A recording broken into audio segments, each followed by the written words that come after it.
Y estamos aquí de regreso con todos ustedes y ya saben, pueden llamar al 522-2991 para cualquier consulta.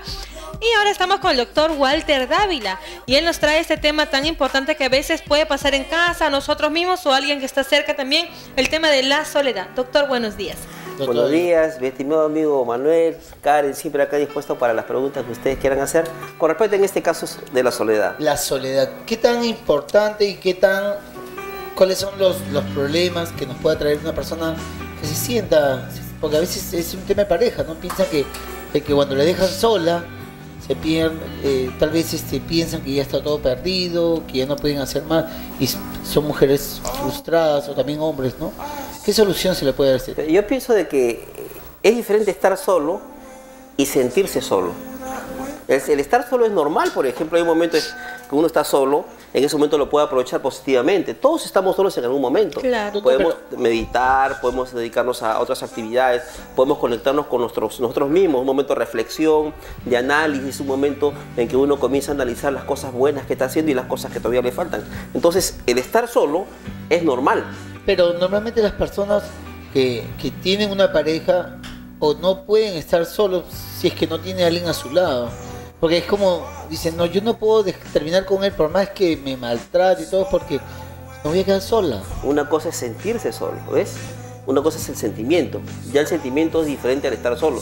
¿Por qué? Porque eso trae como consecuencia un estado de ansiedad, de depresión, un estado emocional fuerte que no le impide avanzar en su vida, ¿no es cierto? El sentimiento es lo ¿Y por qué uno se siente solo? A veces puede no estar sin una pareja, pero tiene hartos amigos, familiares, y se siente esta soledad. Claro, está como una paciente una vez me dijo en mi consultorio, a pesar que yo tengo muchos amigos, a pesar de que tengo muchas personas a mi lado, me siento sola. ¿Pero por qué? Porque esa persona se sentía aislada. O sea, no la tomaban en cuenta. Por ejemplo, si tú estás en un grupo, no te toman en cuenta, a pesar de que estás en el grupo, también te sientes solo.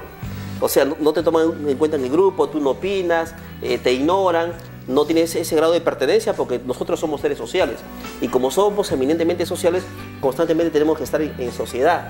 Y cuando no pertenecemos a un grupo, ese sentimiento nos hace sentir mal también, pues. ¿Te das cuenta? Entonces, en ese sentido la soledad sí es negativa, pues, porque no pertenecemos a ningún grupo. Pero esto no solo se va al margen de que una persona soledad con referente a una pareja, sino también en otros ámbitos se puede dar.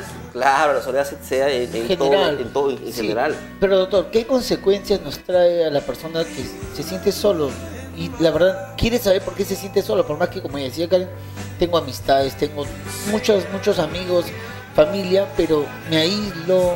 O sea, ¿qué consecuencias me puede traer esto? Claro, las personas que se van aislando, en primer lugar van entrando en un grado de depresión. La depresión siempre está presente en casi todos los problemas emocionales. Se va aislando la persona, ya no quiere interactuar con sus amiguitos, de repente ya no tiene ánimo para trabajar, para estudiar, sus actividades normal que lo hacía constantemente de manera productiva y positiva, ya no los hace. Entonces se va aislando, ya no quiere comunicarse y eso ya es preocupante, ¿no es cierto? ¿Cómo se puede diagnosticar la soledad?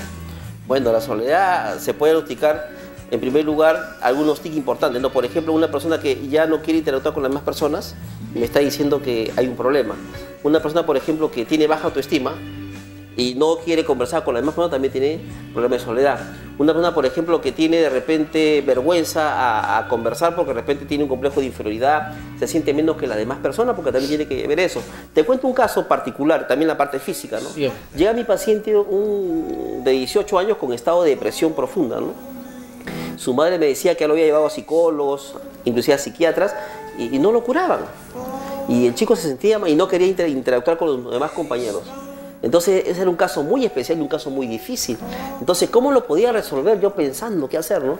Pero cuando se le hizo la historia, que los demás psicólogos y médicos no se habían dado cuenta o no habían tomado cuenta esa variable, este adolescente de 17 años tenía un problema acá en la frente, o sea, lo habían operado y tenía una cicatriz bien grande.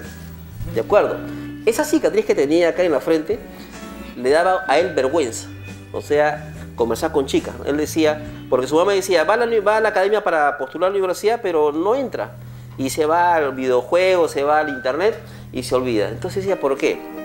Pero cuando resolvimos el problema, cuando encontramos la causa, yo le aconsejé a la señora pues que si como es adolescente, quiere sentirse bien por las chicas que la están mirando, Claro. que si podía hacer un gasto, ¿no? Operar pues esa parte que se ve un poco mal.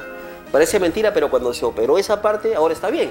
O sea, la soledad en sí, hay que ver cuáles son las causas, ¿no? Y las causas en este caso particular era porque tenía una cicatriz en la frente y le daba vergüenza, pero se aislaba pues.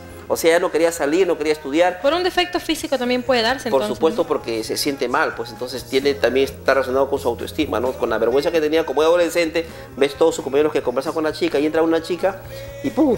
se ¿La va. soledad siempre va al lado de la autoestima baja? ¿O es a Claro que veces? sí, no, claro que sí, tiene mucho que ver con la autoestima, porque como decía, la soledad es buena si tú lo sabes usar positivamente, si tú usas la soledad como por ejemplo para reflexionar, meditar las cosas malas que has hecho, por ejemplo, en tu vida, ¿no? ¿Y cuáles son las consecuencias de la soledad? O sea, una persona se puede sentir tan solo y ¿qué puede llegar a pasar con esto?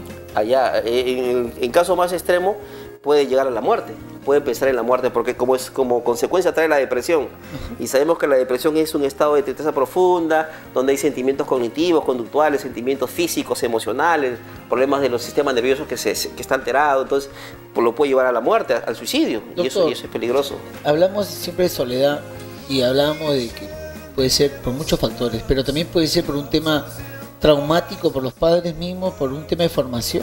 Claro, pues si tienes razón tú, porque si los padres le han dicho al niño de pequeño no te juntes con nadie, o sea, ten cuidado que la gente es mala, que la gente no hay que confiar en nadie, entonces el niño poco a poco ha ido introyectando esa información y se graba en su consciente. Queda grabando. Claro, y ya cuando estés más joven ya tiene problemas relacionados con lo más por temor, ya tiene un temor, ¿no es cierto? No se relaciona por el qué dirán, porque el temor que tiene que le vayan a hacer algo, entonces se va aislando, pero eso es imposible, porque nosotros somos seres humanos sociables, no podemos estar sin sociedad. Sí, doctor, y si las personas que nos están viendo y tienen un hijo, una hija, un familiar que no sale de la casa, no socializa, podemos tomar como esta persona tiene problemas de soledad y puede tener una consecuencia. Claro, si una persona, por ejemplo, se aísla, nosotros desde un punto de vista psicológico lo llamamos un esquizoide, ¿no? Personas con personalidad esquizoide, que son los que se aíslan constantemente y no quieren actuar con los demás. Claro, en nuestro caso, pues tendríamos que evaluarlo, ¿no? ¿A qué se debe ese distanciamiento de no relacionarse con sus amigas, amigos? Porque es normal que se relacionen con sus demás amigos, ¿no? ¿Hay una solución en este caso? ¿Un tipo de tratamiento? Yo detecto ahorita a un familiar en mi casa que no le gusta salir con los amigos, para encerrado y todo el tema. ¿Qué es lo que yo debería hacer como primer punto de partida? Ya, primero preguntarle pues a qué se debe, cómo se siente él, ¿no? ¿Cómo se siente él con sus compañeros? O cuando está con amigos, ¿qué es lo que siente él? Entonces él de repente te va a dar una explicación, ¿no? De repente, no, son aburridos, o me tratan mal, o me aíslan, o no me toman en cuenta, ¿no es cierto? Segundo, hay que ver a qué se debe. De repente él tiene un comportamiento que sin darse cuenta también hace que los demás no lo tomen en cuenta. Por ejemplo, un joven rígido, que es malcriado, es agresivo, que cae mal al grupo, entonces la gente no lo toma en cuenta. Claro. Pero a veces no se da cuenta de eso. Entonces ahí viene el chinchoso, ahí viene el fastidio, y ahí se van. Y lo dejan solito, entonces él se va sintiendo mal. Entonces habría que ver cuáles son las causas para poder determinar y poder dar una solución a ese problema. ¿Y qué tipo de tratamiento se le puede dar a las personas cuando ya se ve que se porte o sea, si en caso se siente que está solo, ¿no? Claro, hay terapias, por ejemplo, cognitivas conductuales, hay terapia de hipnosis, ¿no? Por ejemplo, yo aplico la hipnosis. Doctor, ¿usted podría, disculpe el tema de que está hablando de la hipnosis? He escuchado mucho la hipnosis. ¿Qué tan cierto es la hipnosis? Claro, es que la hipnosis es un estado de conciencia alterada, en lo cual el sujeto en estado de hipnosis no significa que está dormido, ¿eh? El sujeto está consciente, pero está en un estado alfa, como le decía. Lo explico. El cerebro emite unas ondas electroquímicas, ¿no? Que son las ondas betas normalmente, más o menos de 14 a 34 ciclos por segundo. Cuando uno está en estado beta, está despierto. Por ejemplo, tú estás beta, yo estoy en beta, tú estás beta. O sea, si te ponen un electroencefalógrafo en tu cerebro, hay unas ondas que dicen pues que 14 a 34 ciclos por segundo. Estás despierto. Pero esas ondas cuando disminuyen, ya se hacen más lentas, en ese estado se llama estado alfa.